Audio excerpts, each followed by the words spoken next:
Hello, everybody. Welcome to this is session number 16 of our small business breakthroughs, and the word breakthrough is the theme of today because what we're talking about is where do you need a breakthrough in your business? Yeah.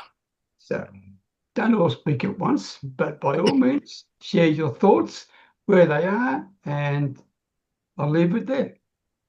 One of the things I'd like to share, Peter, is working with a couple clients. Sorry, Alan, get to you here in just a sec. Have two clients, and one is a very ambitious young person, just getting business going and starting to get things rolling, wants to take 2 months off and go to another country.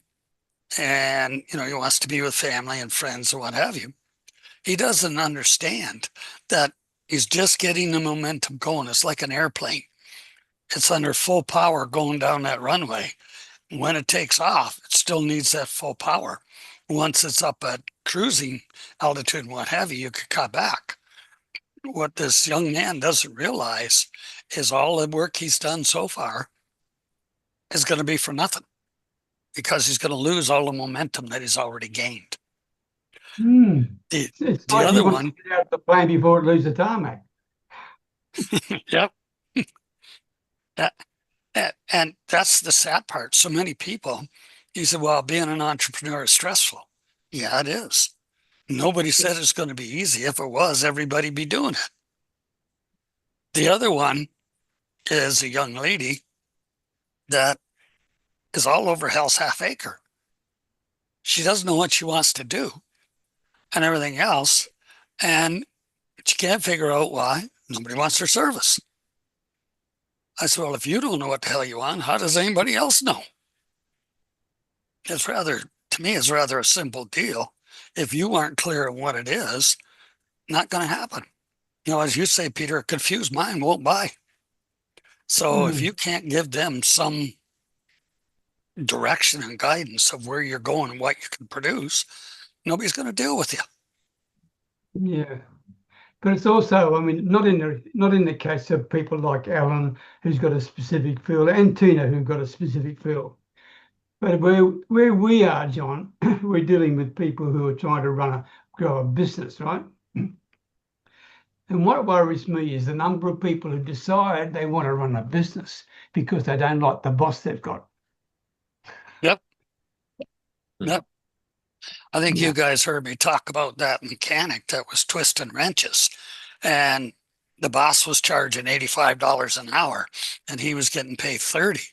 And he was quite ticked that he wasn't getting more money. So this fine gentleman went and bought himself a franchise.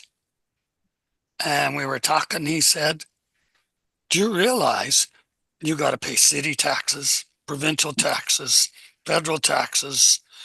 You got to pay the franchise fee whether you make a sale or not. You got to have insurance. You got to pay employee benefits. You got to do this, this, and this. And I said, yeah, so what's your problem? He said, I didn't know that. I said, the other thing is, where do you think the equipment comes from for the garage you use? The hoist, all this good stuff you use. Where do you think that comes from? Some fairy doesn't come in and go, it's all there. You have to buy it. You have to maintain it. All comes out of that extra. Your boss wasn't putting that $55 an hour in his pocket. It goes to pay all the expenses. He said, I realize that now. He said, I damn near went broke. And I said, the other thing is, did you have a website? He said, yeah. I said, why? Well, my boss had one. Did your boss get any leads from it? I don't know. He just had a website, so I had one. Hell of a plan. And you put ads in the paper and everything else, right? Oh, yeah. Did you get any business from it? I don't know. Did you track where the business came from? No. And how do you know whether your advertisements paying for itself or not? Well, my boss was doing it. Right. people outside of your business love people like you because you're too freaking stupid to pay attention. And he kind of looked at me like I was 12 short of a dozen for insulting him. I said, now here's a question for you. Did you learn anything? He laughed and he said, yes, I have since opened another business with my girlfriend and we're being quite successful. I said, let me make one more guess. He said, what's that? I said, your girlfriend knows about business, right? He said, yeah, she was running a business before. I said, good, keep learning from her. He now runs a very successful auto shop, but he said he was tired of working for his boss and figured he could make all this extra money. It's sad in a way, John, because there's a mystique, isn't there, about running your own business that many people think, wow, I hate this boss of mine, or I hate going to work every day, or I hate all this traffic, or I hate the corporate politics, or whatever it is, okay? It must be so good to run your own business. And as you say, little do they realize they're probably going to have the worst boss they've ever had in their life, right? Yep. Because that you're JOB, so much stress and pressure because you don't realize that many people just think, as you said, it all happens automatically. I agree with you, John. It's all a figment of their imagination. And that's sad, isn't it? It's yeah, really wow. and if they kept the JOB, they'd make more money, a lot of them, than they're making in their own business for a lot less work and stress, like you talk about. Well, now that's an interesting point, John, because I'd like to bring Alan in here, and if you don't mind me saying this, Alan, No, because I mean, I had these discussions before. And one of the biggest breakthroughs that many people needed, and Alan has been honest and open enough to talk about this as well, is the fact that he wants a more consistent cash flow. So can I leave that and let you talk about it, Alan? Yes, thanks, Peter. Thanks, John. I was going to actually talk about that, the importance of funding and the ability to do things with sufficient money. I'll give you the context of this. I've got two sites near where I live, which I'm trying to progress to convert them from low quality commercial, which are unused, empty offices, into high quality residential. And I got the planning permission, so the permission from the local authority to change the use from office to residential last June, so coming up for a year ago. And ever since that time, we've had lots of delays with the legal process of acquiring the building and also the funding of the development, i.e. the costs of conversion, because obviously it costs money to convert something from one use to another. And it's really sort of beyond a joke, the amount of due diligence that the lenders put you through to ensure that their loan is safe. Obviously, they've got a first charge on the building. They know that every penny that goes into the development is actually adding value, so that they're at a relatively low risk. But even now, almost a year after we got the planning permission, I haven't got the permission to start the work on this particular development. And it's if I suppose that my company had large amounts of funding available and we didn't need the lenders, then it would put us in a much better position, because we'd be able to do things quickly. We'd be able to make decisions and move ahead and create wealth quicker, and thereby create profit quicker. So for me, funding is an issue at the moment. And I would also add about risk.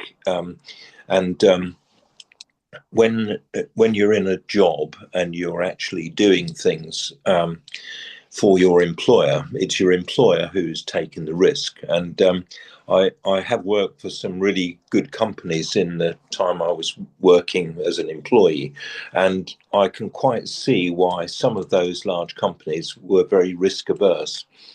on the one hand, you had railway companies which actually insure their own risk. So that's one extreme where you've got company that has high risk activities, i.e., running trains and all the engineering work that goes on around railways.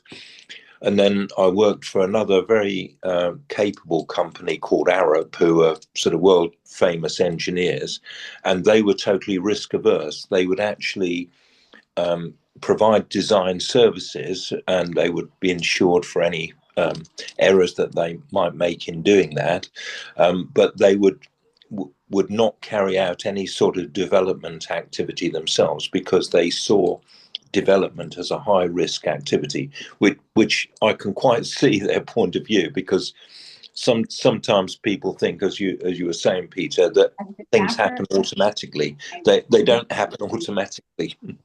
It requires different parties, different stakeholders to give their agreement for things to happen, and sometimes these things don't happen as quickly as one would like. So sorry for going on a bit. No, it's important, Alan, and I'm really happy that you shared with so much honesty, because it's consistent cash flow. Without consistent cash flow, it causes incredible stress.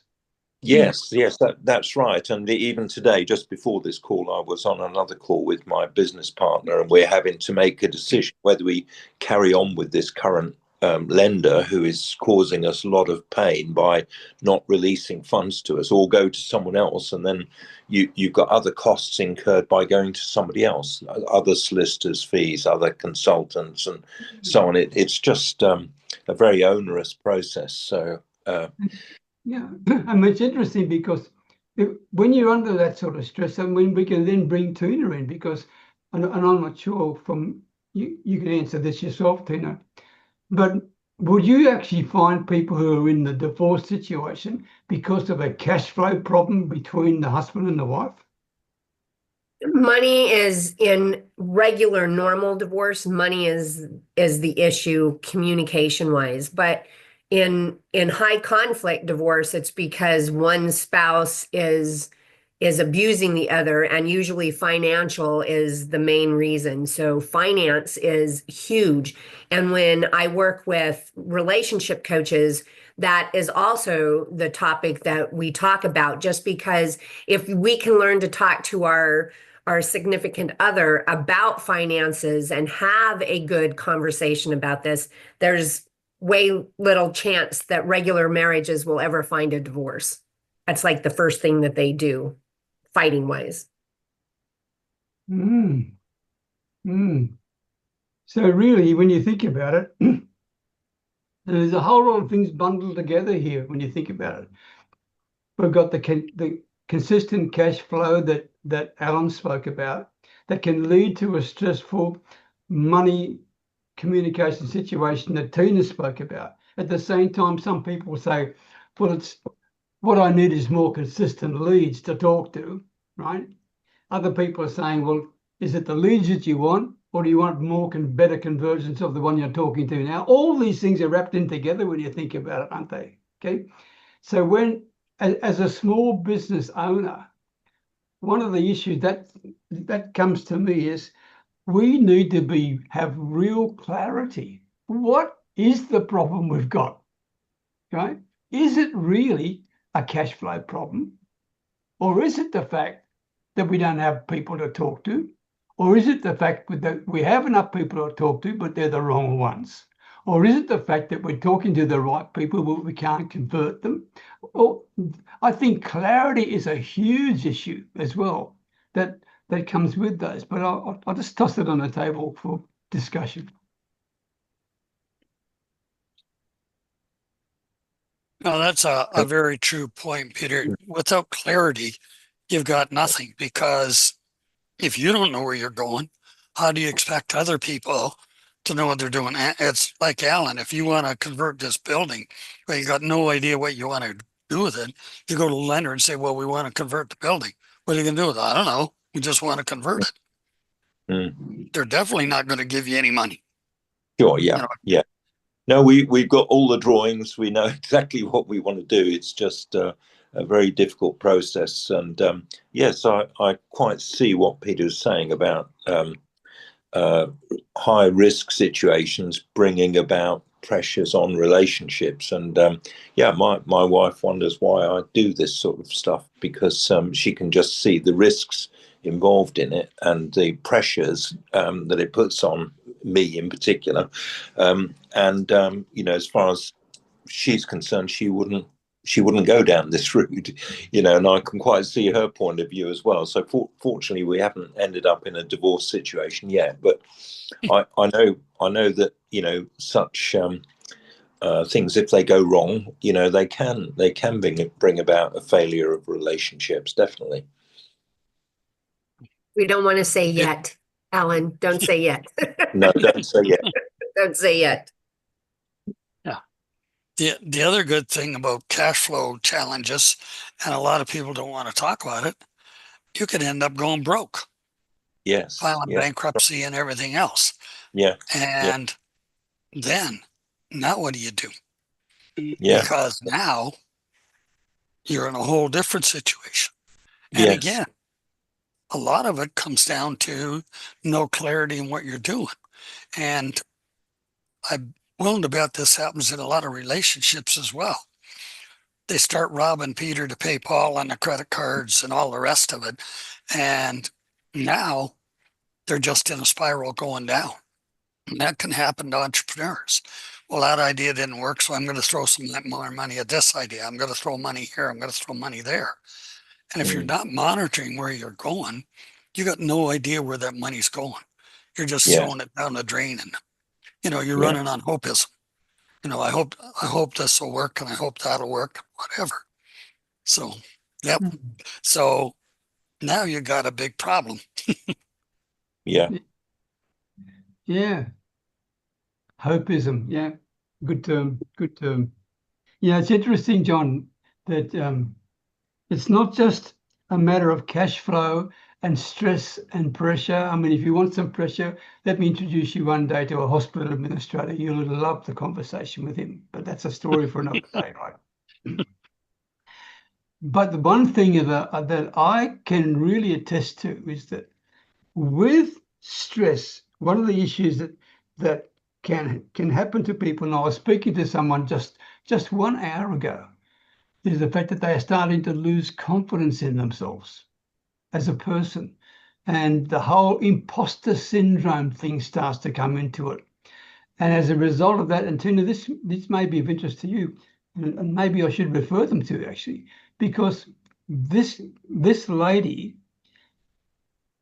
has been put under intense pressure by her husband, and I think her husband really, and I don't want to say any names because it's none of my business, right? And she's not a client yet. She just reached out to talk with me on LinkedIn. But this lady has a husband who is actually pushing her to start a business, right? Because he wants to sit back and do nothing. That's what it means, right? And she is feeling very uncomfortable about that pressure that he's putting on her. She can do it. She's never done a business before, but in talking with her, she's got an opportunity if she wanted to do it. But the thing is, she is happy where she is right now. She's a nurse and she loves being a nurse. And she's thinking, why should I give up this profession simply to keep my darn husband happy? So that's stress coming for her, and it's putting her on, and she's starting to lose confidence in herself because she thought that her husband was proud of her and the work that she's doing within the nursing profession. But now it's come down to the wire that he just wants to do nothing. And I said, is that really, am I getting this right? Okay. The name is Heather. I said, Heather, are we getting this right? Your husband actually wants to do nothing? She said, well, that's the last words he said to me. He said he's 40 and he thinks it's time for me to start bringing in more money because he's brought in all the money so far. And she said he forgets I'm the one that's paying for nearly all the household expenses, not him. So anyway. Yeah, and just because I work in the realm of abuse, that is and we use the coin word narcissistic abuse, but that is a form of abuse right there, where they are wanting you to do everything. And the sad part about him wanting her to go in and open up a business is that they'll probably have less money coming into that house and way more stress, especially where she's been a nurse, loves her work, and then running a business is nothing like being a nurse. I come from the ambulance aspect, the emergency side of medicine, and being in that ambulance and dealing with that kind of stress is way different than dealing with business stress. There is just everything, when we have our own business, we are 100% in charge of everything. The household, the bills there, the bills for the business, the lawyers, the everything from top to bottom. And the stress that it has, like for us, we're here at work, at home, here at work, at home. So we never leave. Business is always here. I know I go out with my friends and I'm like, guys, I'm still at work. I have to take calls. I have to blah, blah, blah. So we're always at work. Good point. Good point. Hi, Gab. Nice to see you. You're on mute. Can't hear you. Go. We're Hi. talking about where do you need a breakthrough in your business? So have you got some thoughts, Gab? Because I know you always have something to say and we love hearing from you. Over to you. Oh, I don't know. I mean, I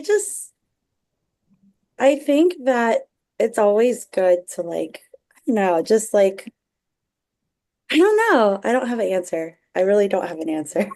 Don't worry. No stress. We'll come back to you. Just listen in and you can contribute as we go along. How about that? Make it That's easy. good. Thank you. I mean, just for your benefit, we've talked so far about, and help me out here, everybody, if I forgotten it. One of the breakthroughs people need is consistent cash flow. Another one they need is maybe consistent leads or better conversions or more clarity about what they're doing. Another one is the fact that, oh, help me, what else did we talk about, everybody? I've forgotten already.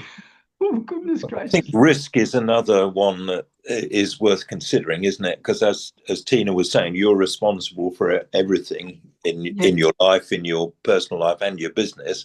So really you need to be very aware of what risks you're undertaking by whatever you're doing, whether it's expending money for one purpose or another. Just what risks am I taking? What are the possible comebacks? As you mentioned, Peter, about in the worst case, it could result in bankruptcy. So, you just want to avoid going in that direction. Right. And that's all. And then another one would be, thanks, Alan, would be clarity of vision. Right? Yes. We know where in the heck we're going and why we're going there. Okay. And is it what we really want to do? Not like Heather and the husband pushing her to leave nursing, right? But is it really what we want to do? Okay. So they're the sort of things. What else comes to mind? I mean, a couple of things comes to mind for me. I mean, because being a small business owner, it's got a bit of a mystique about it, but that mystique is sometimes very, very poorly understood and appreciated. Okay. And one of the things that I find is that some small business owners have great difficulty in saying no. Right? In saying no. And I put my hand up and I am guilty as charged. I have bought so many shiny object syndrome things in the past that to me sounded like the greatest thing since sliced bread, right? And this will fix my problem once and for all. And you know what? I think more than half of them I paid for and never even used them. So I got one of the issues I had, and I'm sure there are people who can resonate with that, is learning to say no to things.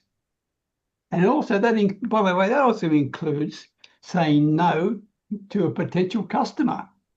That's an interesting conversation to have one day. Because I mean, Tina, you're dealing in a very high emotional area, right? Goodness gracious me.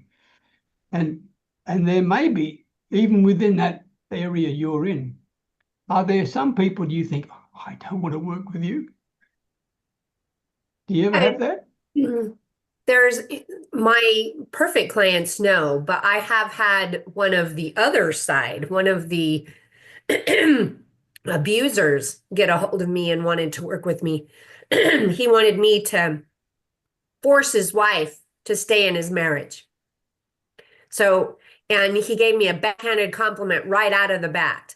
And so those are the type of people I refuse to work with. And a lot of people, a lot of the students that I mentor will say, so how do you know when you're working with a narcissist?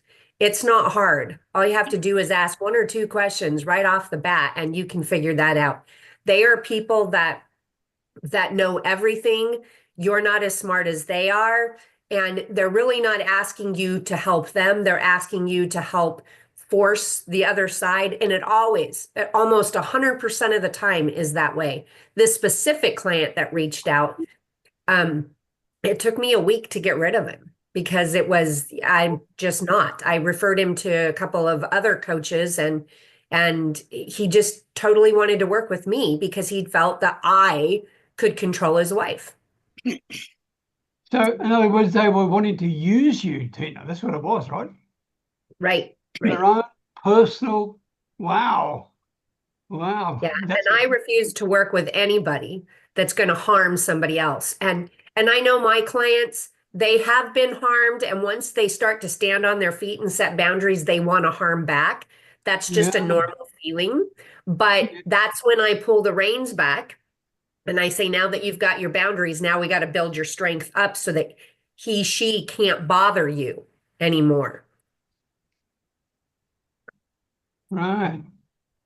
Thank you, Tina. Wow. That's a whole new topic. Goodness gracious me. Wow. Gab, you've got your hand up. Share with us. So I guess when you were explaining it, I understand better now.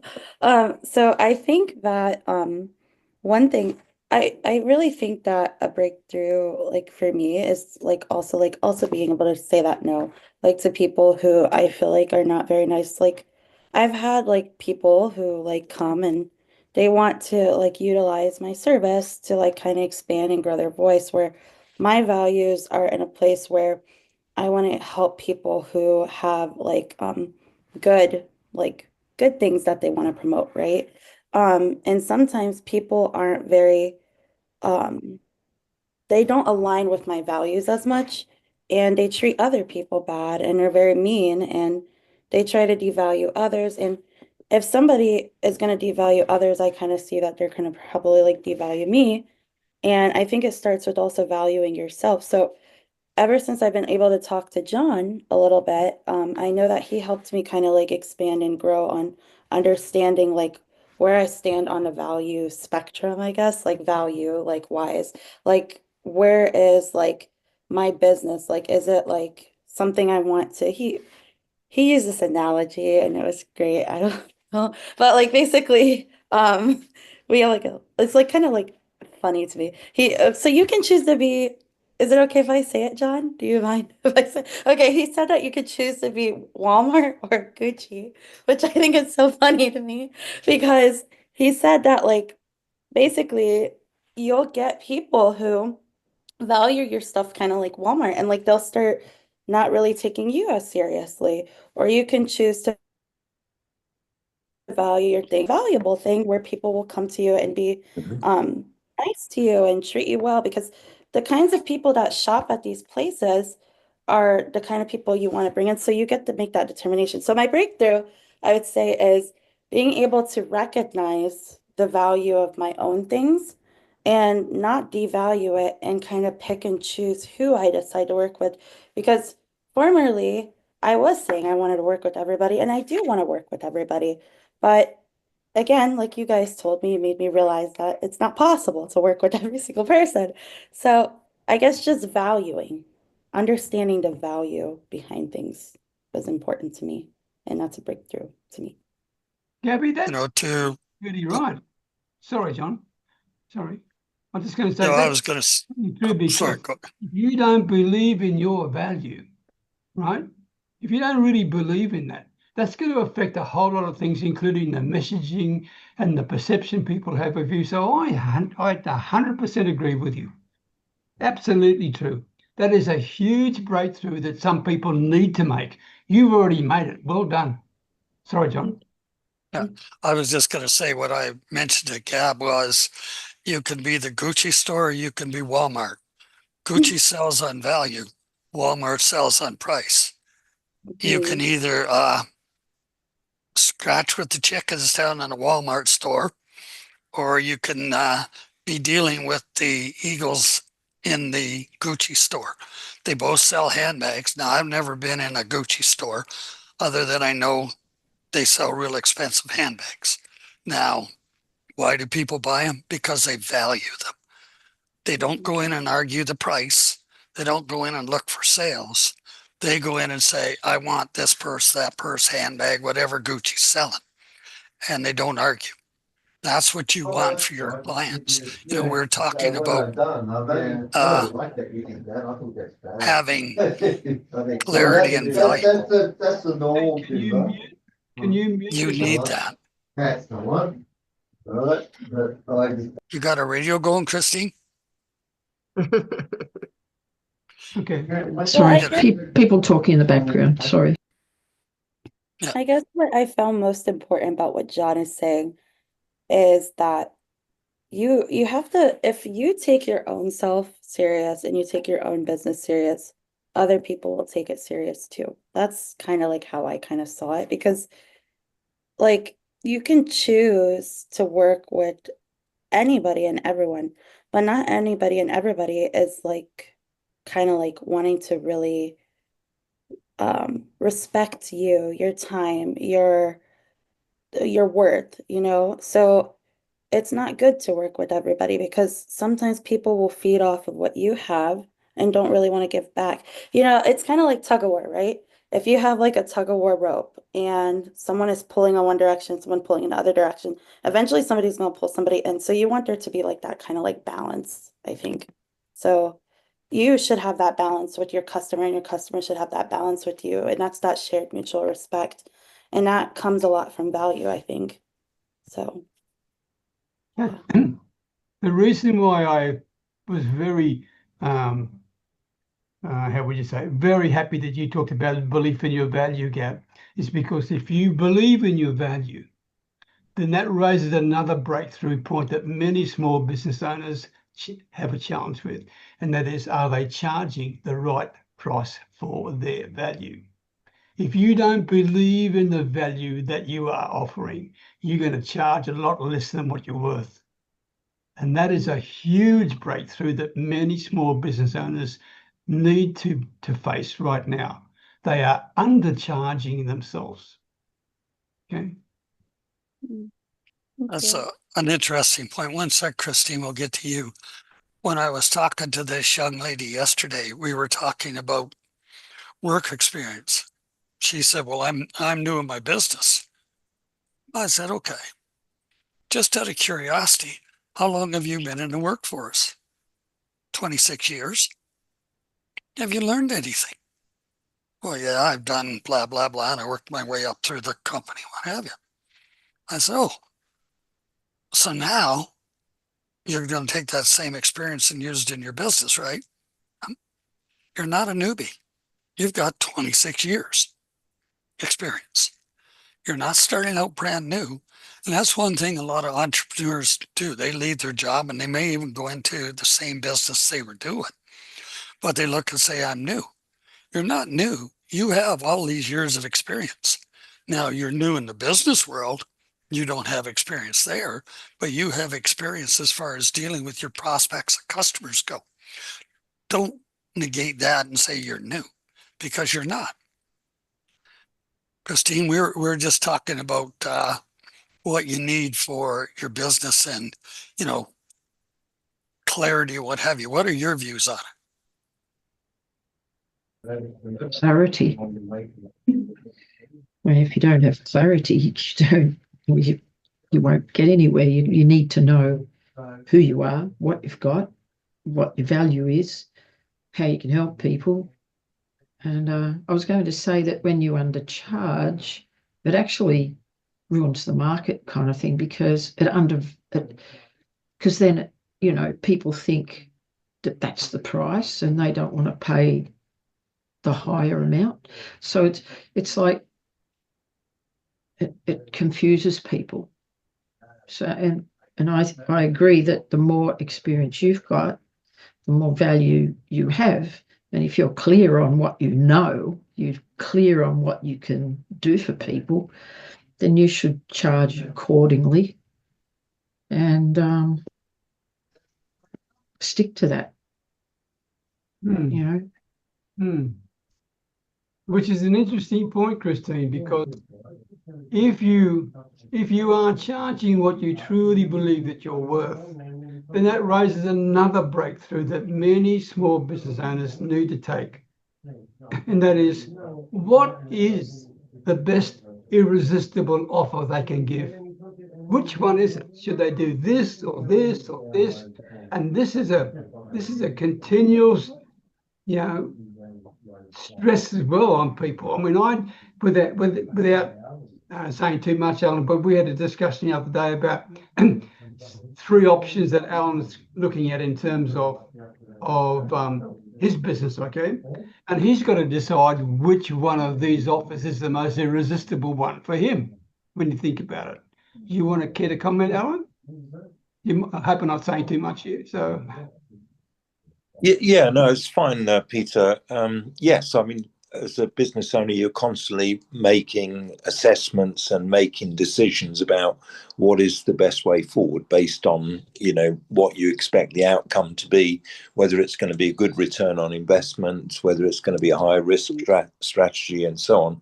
So sometimes it helps to talk these things through with other people, so you're not just relying on your own judgment. Sometimes that can get a bit clouded. And so by bouncing ideas off someone else, in my case, we often talk about lots of things that I have in mind to do.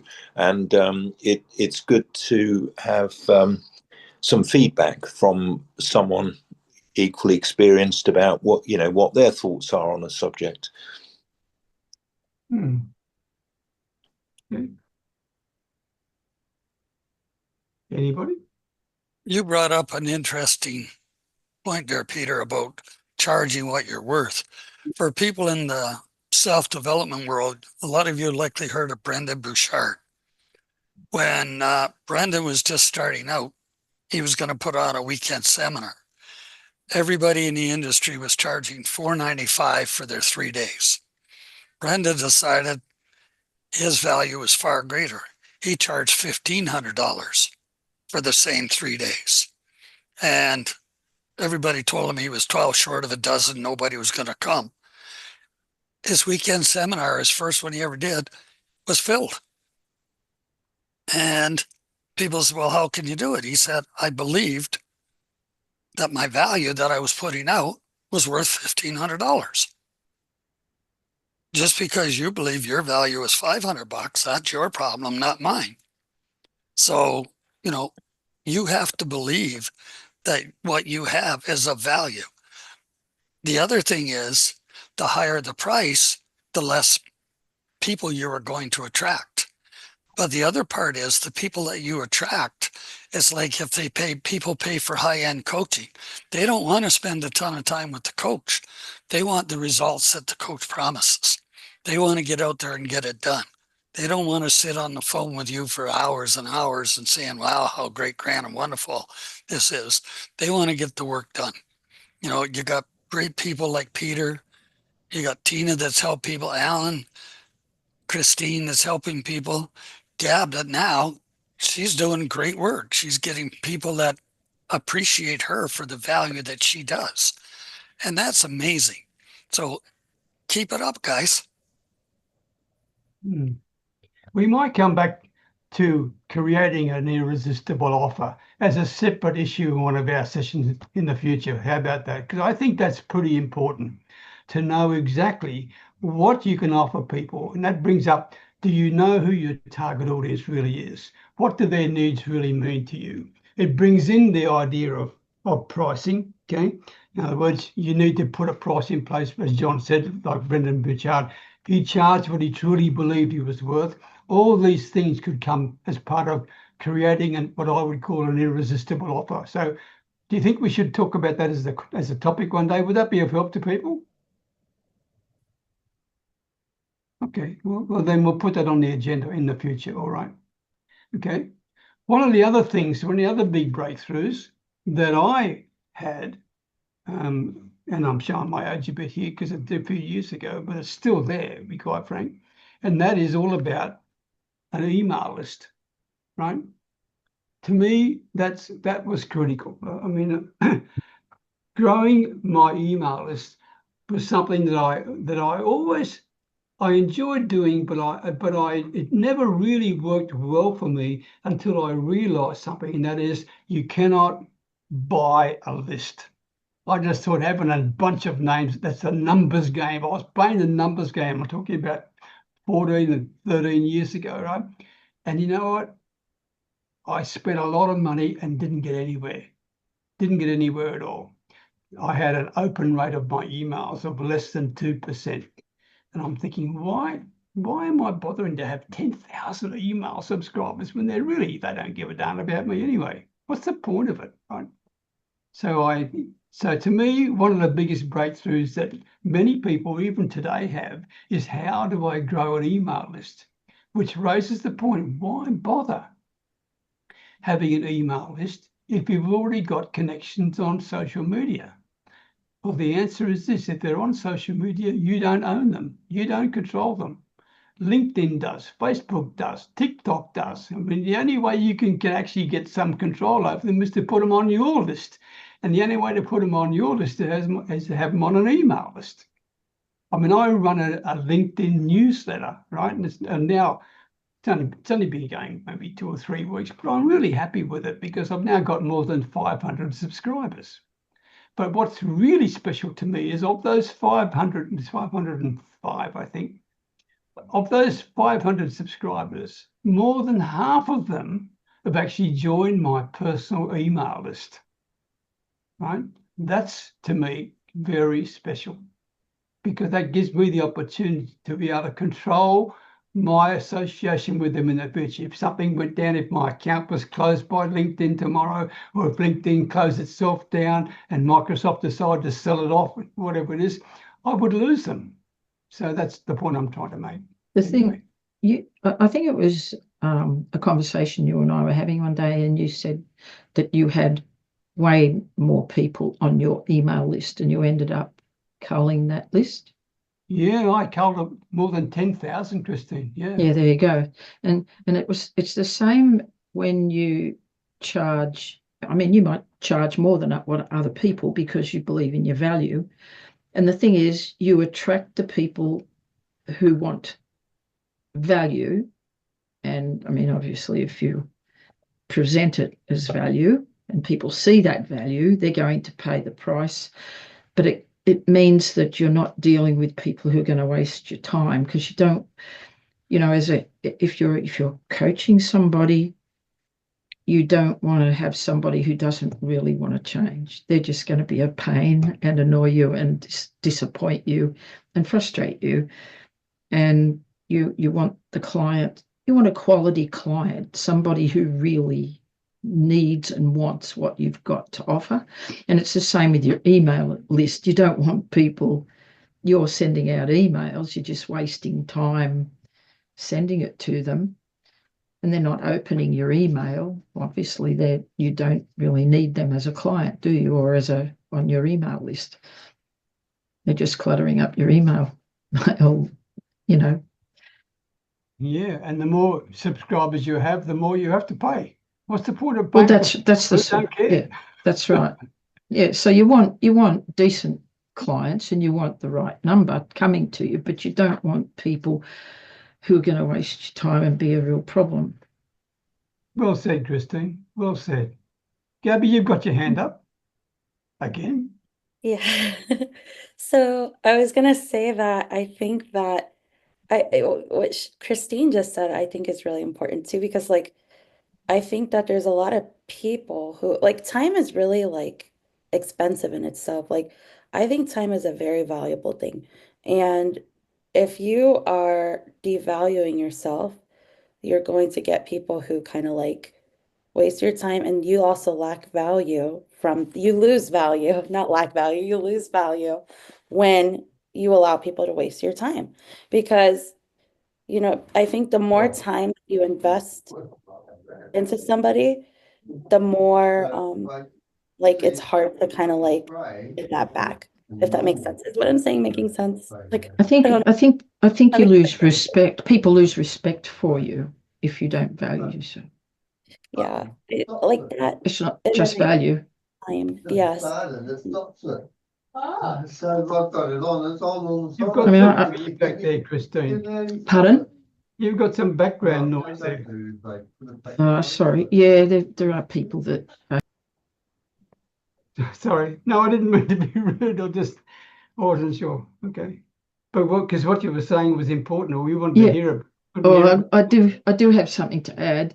So I've had my business in Sydney for 20 years, and I only ever had 2 people that I referred out of my business. Only 2. And I treated thousands of people back then over those 20 years. And those people came to me because they'd been through the health system, to doctors, physios, chiropractors, you name it. They'd been to them and they weren't better. They came to me, and I knew I found the root cause and got rid of the root cause out of their life and treated their symptoms, and those people got better. But the 2 people, in all that time, only 2 people, that's pretty amazing. Everybody else really wanted to be better. But these 2 people, one guy, he wasn't doing the exercises I'd prescribed for him. And I said to him after about, I don't know, 4 or 5, 6 sessions or something like that, and I said, "Are you doing those exercises I prescribed for you?" And he goes, "Oh, no, I just come here and you do the work for me." I said, "Oh, no, it doesn't work like that in my business." I said, "You're a bad advertisement for my business. And besides that, it frustrates the heck out of me that you're not getting better. And I'm spending my time explaining stuff to you and you can't be bothered to do it. I don't want you as a client. You can leave and you can find someone else to work with you." Because to me, it's kind of soul destroying, because you want the best for your client. And if they're not willing to put the effort in, why do you want them? And so, That's so good of you to say that, Kristine. You have the intestinal fortitude. You have the guts to say no to people. I like yes, that. I like that. I made a stand because, well, look, it was no good for me, my energy, my feelings, it was frustrating to me because I want my people, I want whoever comes to me, I want them to be better. Yeah. I want to help them, and I want to give them whatever knowledge, skills, expertise I've got to help them.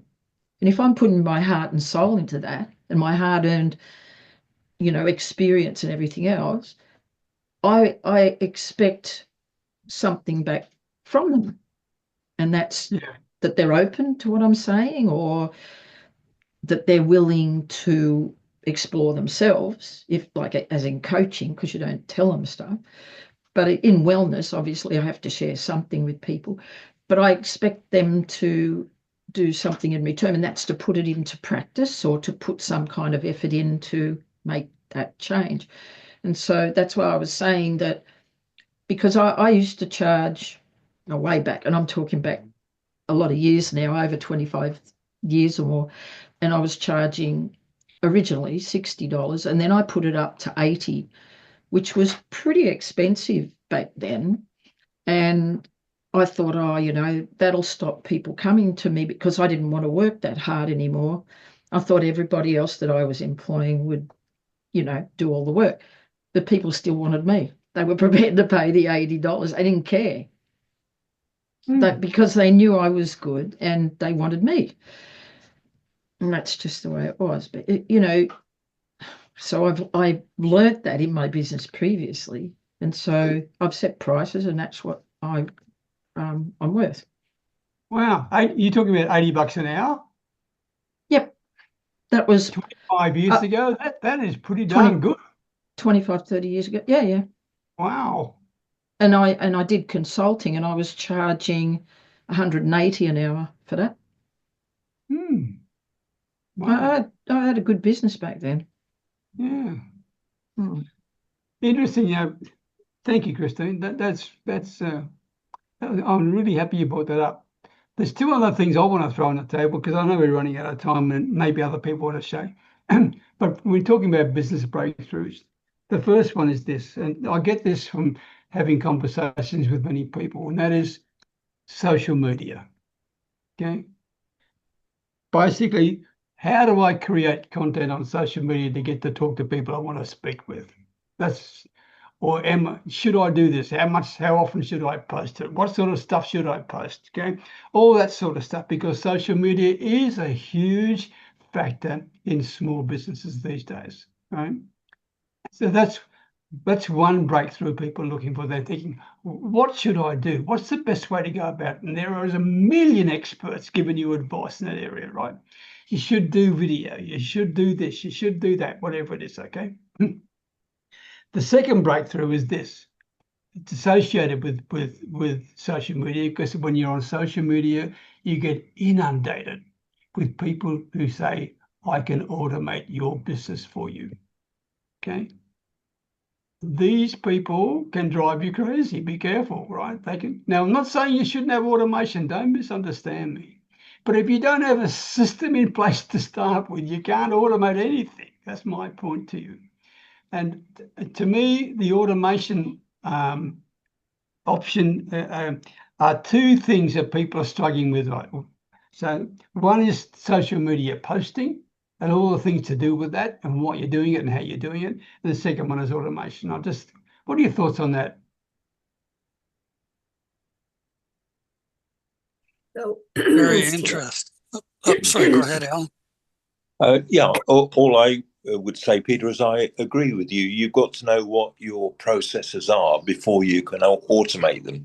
So it's pointless handing over a sort of blank sheet to somebody to say, create my systems and processes automatically. You need to have the plan, and then you can get somebody to implement the plan for you. Well said. I agree. Yeah. One of the ones I love is these people that call up and tell you they're going to get you a gazillion appointments a week. My favorite comeback is this what I need? Mm-hmm. And they come back, well, everybody needs more leads. I said, do I need more leads or more conversions? Well, everybody needs more leads. I said, if I'm converting 2 out of 10 and now I got 100, now I'm converting 20 out of 100, right? Yeah. What do I do with the other 80? Well, you need more leads. Okay, so now I go to 400. So now I'm getting 40 out of 400. What do I do with all those other leads? Well, you could use them. You might be able to do something with them later. Yeah, but again, they don't mention that, right? They just tell you need more leads, you need more leads, because that's what they're trying to tell you. I said, the other thing is, who's my ideal prospect? Well, we can go online and we find them. Okay, who are they? Well, we have to have a meeting. Oh, so now you want to at least find out who my ideal prospect is, rather than just giving me all these leads. Oh, and how are we going to do this? What's your process? Well, we just reach out to them. Okay, that's nice. Why? And I'm a royal pain in the butt because I keep asking like a little kid, why? Why? And people don't want to answer that question because they don't know the answer. All they know is, well, we'll get you more leads. That's not what people want. In most businesses, and depending on your industry, you're in a low volume, high margin business. In the coaching industry and a lot of other industries, you don't need a gazillion clients to make a lot of money. You need to get better on your conversions rather than all your leads. And that's where these lead salespeople really hate it, because you don't want to have all these gazillion leads coming in and getting 2 out of 10 or 3 out of 10. They want you just to buy more and more leads. All that does is drain your bank account. It's like your bright, shiny object. But it drains your time too, because you've got to speak to those people to find out if they're good clients or not, right? By the I had way, one guy you should have seen the look on Tuna's face when you talked about being a pain in the butt. Yeah, I had one guy tell me, I had one guy tell me he could get me 1,500 leads a month. And I said, what the hell would you do with 1,500 leads a month? How can you possibly talk to them? You can't talk to 500 leads a month. Yeah. Never mind 1,500. 1,500. Look, we're nearly out of time here, but how do you feel? How do you feel about people who are actually booking appointments on your calendar? How do you feel about that? It was hard to get Okay. used to. It was hard to get used to at first. And so I had to recently even stop it from the 24-hour period beforehand, because I usually plan my day ahead of time. And so I had it at 4 hours, and it just would mess my whole day up. So I fixed that, hopefully.